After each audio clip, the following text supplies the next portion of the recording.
Song Gi-hoon, the protagonist of Squid Game, has sparked a lot of discussion among fans, especially since the events of season 1. While many see him as a tragic hero, it's hard to ignore the fact that he often comes off as an idiot, especially when it comes to making decisions that impact his life and those around him.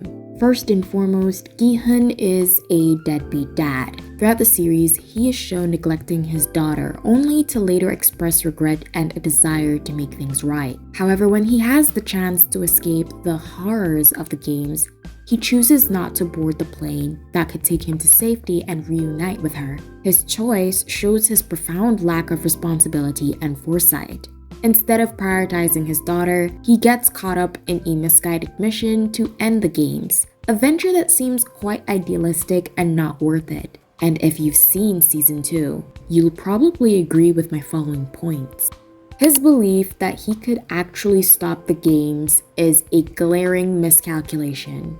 Gi-hoon seems to think that a few firearms and a self-righteous attitude could dismantle a deeply entrenched system that exploits the desperate. This naivete is infuriating. It's as if he's forgotten the lessons learned through his harrowing experiences. The games are not just about the players, they are a spectacle for a larger audience, and stopping them isn't as simple as pulling a trigger.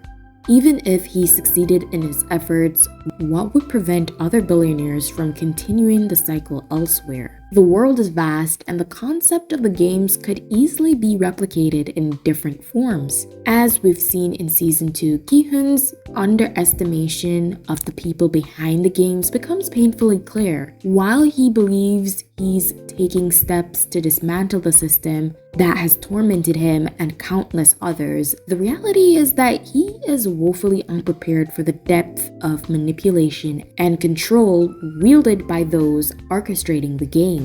One key moment is when Gi-hoon's fake tooth, which had a tracking chip, is discovered. This shows the advanced surveillance and control used by the organizers.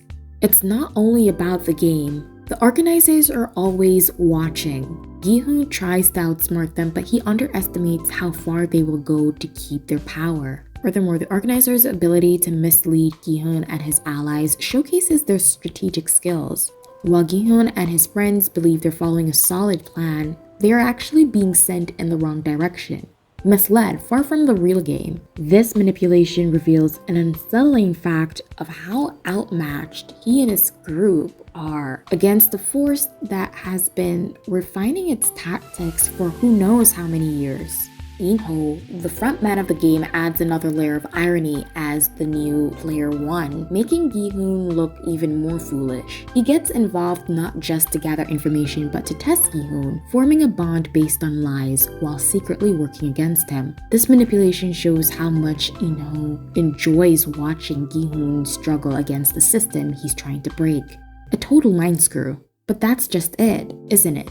How can one prepare for an enemy whose capabilities are unknown? The games are likely just the tip of the iceberg. The true extent of the organizers' power and their willingness to manipulate and deceive are left to the imagination. His intentions, no matter how noble, are overshadowed by his inability to grasp the full scope of the threat he faces. Take the new voting mechanism, for instance, where players could choose to remain in the games or leave, a clever twist that showed the desperation of those involved. It demonstrated how far people are willing to go for a chance at wealth, revealing the darker side of human nature.